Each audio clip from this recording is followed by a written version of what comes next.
Breaking news.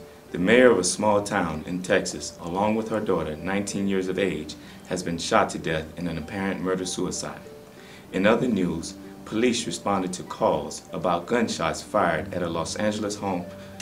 Upon arrival, police discovered 7 corpses, 2 adults and 5 children in what is believed as a murder-suicide.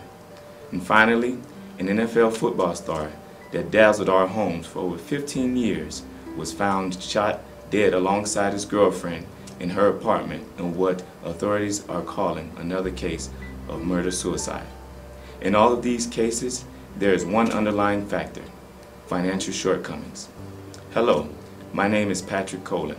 I will be presenting a segment on the effects of the economic crisis entitled From Riches to Rags. The economic crisis has affected so many lives, both nationally and globally. We have witnessed the strain this epidemic has caused to so many families. Many people have lost their jobs, homes, retirement savings, and lives due to the impact of this crisis. Others can't afford to feed their families, send their children off to college, or maintain their small businesses. This crisis has no prejudice. It has tackled the old, the young, the rich, the poor, the educated, the uneducated, and beings of all types of ethnic background. In a recent program done by 60 Minutes, it found that one of the hardest places hit by an economic crisis is the home of Disney, Orlando, Florida, where many families lost their homes to foreclosure. They interviewed the children of these families, asking about their struggles. Many of the children were homeless, living from motel to motel, not sure if they would eat dinner that very evening. In other cases, CEOs, presidents, and supervisors of major corporations were forced to seek far less paying jobs to avoid the unemployment lines. But this crisis is not unfamiliar territory. Although the middle-aged individual never lived through the previous economic crisis like this one, the Great Depression offers resemblance to the current state. During this era, many families were also deeply affected. The men in these households could no longer maintain the breadwinner role. Thus, the wives had to work and the children had to grow up, forego formal schooling, and get a job or take on parental roles. Out of embarrassment and frustration, many men fled the homes, leaving their wife and children behind to make ends meet. Much like today, many Americans have begun to measure self-worth with assets, capital, or financial fulfillment, and when times began to take a turn for the worst, people felt worthless. Despite the advantages of women and children finding employment to lessen the economic burden during that time, the underlying paradigm is people's fate then and now. Suicide rates skyrocketed, mental illness such as depression and criminal activity became trendy. I began my podcast with breaking news to highlight the resounding effects of the economic crisis. It's not just about having a couple of dollars in your pocket. People are resorting to violence against loved ones, then onto themselves. The notion of being unable to conceive other options or reach out for help is disheartening. Why are so many resorting to these heinous, malicious acts of violence? A poor economy can lead to these factors. Studies show that rates of depression are higher among unemployed persons than among employed persons.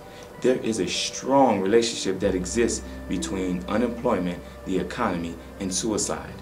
The common link of hardship begins with job loss, move toward depression, and through financial strain, a loss of personal control. In addition, the longer the employment, the more likely it could happen. In fact, it is 2 to 3 times more likely to commit suicide compared to the national average. Substance abuse and marital turmoil, all of which can be linked to employment, may also pose suicidal risk. Some of these individuals suffer from adjustment disorder, which is stress that results in a lesser degree of depression and anxiety than the full-blown syndromes. Individuals with adjustment disorder find it difficult to adapt to a different, unfamiliar lifestyle. For example, being forced to move from the suburbs to the inner city, or the inability to shower loved ones with lucrative gifts as once did, could cause adjustment disorder, and if not treated, can result into depression and other mental illness. A poor economy is also associated with an array of poor health outcomes, including death. As it relates to gender, men don't generally deal as well with unemployment as women. A lot of anger is typically demonstrated because men tend not to talk through their emotions as women do. A loss of job is not just a loss of income and status, but a huge blow to his confidence. Studies also indicate there's a correlation between unemployment and domestic violence. In fact, one of the first questions asked of a victim is whether the abuser is unemployed. Coping with the economic crisis. Experts suggest the best ways to cope with economic crisis is to 1. Be open and honest with your family. Never lie and bear the burden alone. 2. Don't worry excessively about what-if scenarios. A healthy approach would be to stay positive and focus on the things you can do now to stabilize your financial future. 3. Don't isolate yourself. Spending time with others in your predicament will help you put the situation in better perspective. 4. Lose yourself in positive activities such as home-based hobbies and short family car trips that can provide positive memories. 5. Do something to improve your financial situation, like creating a budget or buying a more fuel-efficient car can help reduce your stress. 6. Take a step back by staying informed but avoid bad news. 7. Engage in stress-relieving activities like meditation and relaxation exercises. And 8. Expand your survival skill set. Make informed, life-enhancing choices and learn to live simply. Build community, educate others, support enlightened leadership, and always savor today. Thank you.